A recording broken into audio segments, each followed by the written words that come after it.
तर hello guys, welcome to my new vlog. तर मी चाललेलो आहे आमच्या गावी. तर आमची बहीण आणि माझी भाची वगैरे आमच्या गावी आली, तर ते त्यांना भेटायसाठी मी चाललोय.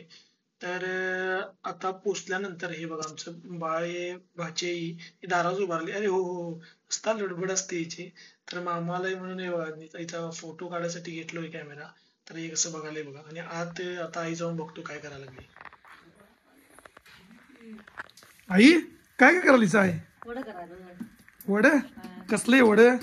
वड सक्रातीचं ह्याचं रव्याचं आणि तांदळाच्या पिठाचं.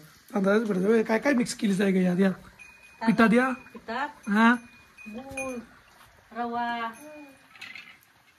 मीठ, हा मेथ्या हा हा हा. हे सगळं घालायचं, गूळ घालायचं आणि त्याचं पाणी करायचं, हे करायचं, खळ करायची आणि ती घालून मळायची त्याच्यात. मळायचं, जरा थोडा टाइम ठेवायचं.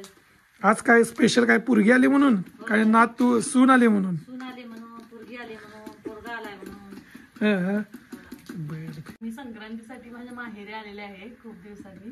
मम्मीने माझ्या आवडीचा पदार्थ आमच्या इकडे कोकणामध्ये संक्रांतीला हे वडे केले जातात, तर याची रेसिपी मी तुम्हाला शेअर करते आहे.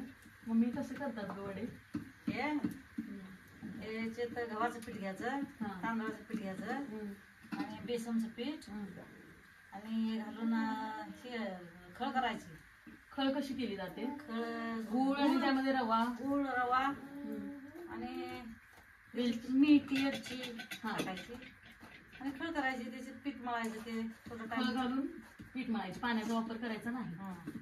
आणि थोडं टाइम ठेवायचं आणि मग हे असं वडं थापटून बनवायचं. पीठ थोडं भिजत ठेवायचं ना केल्यानंतर. हो.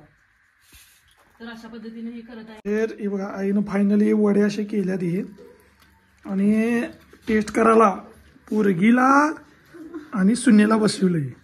तर सांगा बघ कसं झाल्यात वडे? खूप छान झालेत वडे. हा, छान झालेत वडे. छान झाल्यात. छान झाले. मग तुम्ही दोघी बसले तर आईला करायला लावले वडे. हा, मग रेसिपी तुम्हाला माहित झाली काय? हो हो. हा, तू करणार ना मग दोघी जणी? घरी जाऊन करणार ना? होय. तर फायनली एक नंबर वडे झाल्यात, खाऊन बघितले मी.